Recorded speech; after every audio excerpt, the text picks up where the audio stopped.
मेरे प्यारे देशवासियों, 20 मई को वर्ल्ड बी डे मनाया गया।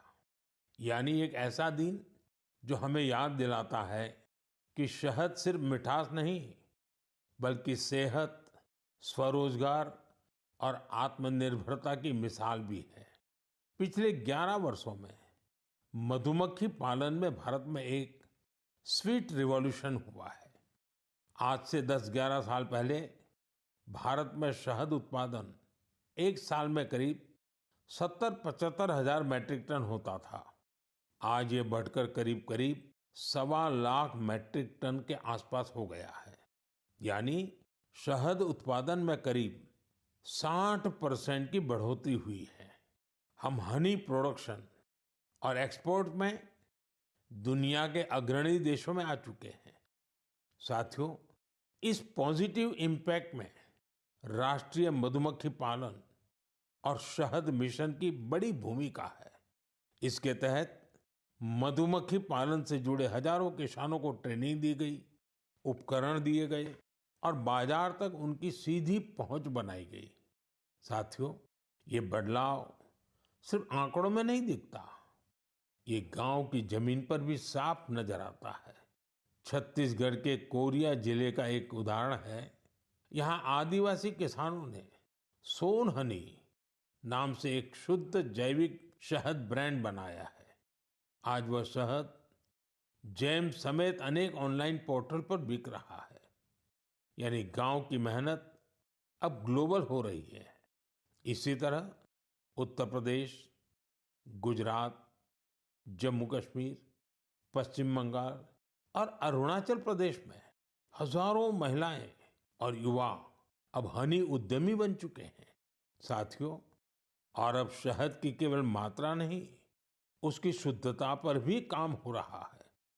कुछ स्टार्टअप अब एआई और डिजिटल टेक्नोलॉजी से शहद की गुणवत्ता को प्रमाणित कर रहे हैं। आप अगली बार जब भी शहद खरीदें तो इन हनी उद्यमियों द्वारा बनाए गए शहद को जरूर आजमाएं।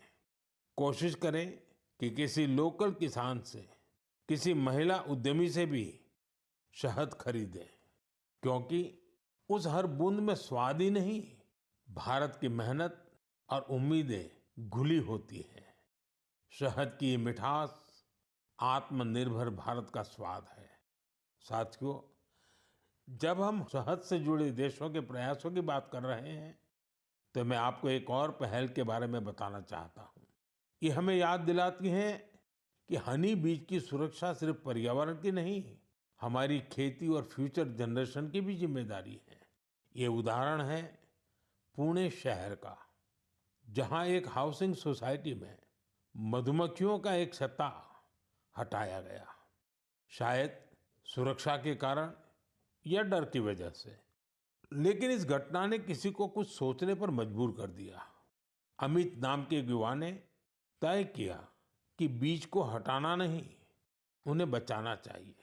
उन्होंने खुद सीखा, मधुमक्खियों पर सर्च की और दूसरों को भी जोड़ना शुरू किया। धीरे धीरे उन्होंने एक टीम बनाई, जिसे उन्होंने नाम दिया बी फ्रेंड्स, यानी बी मित्र।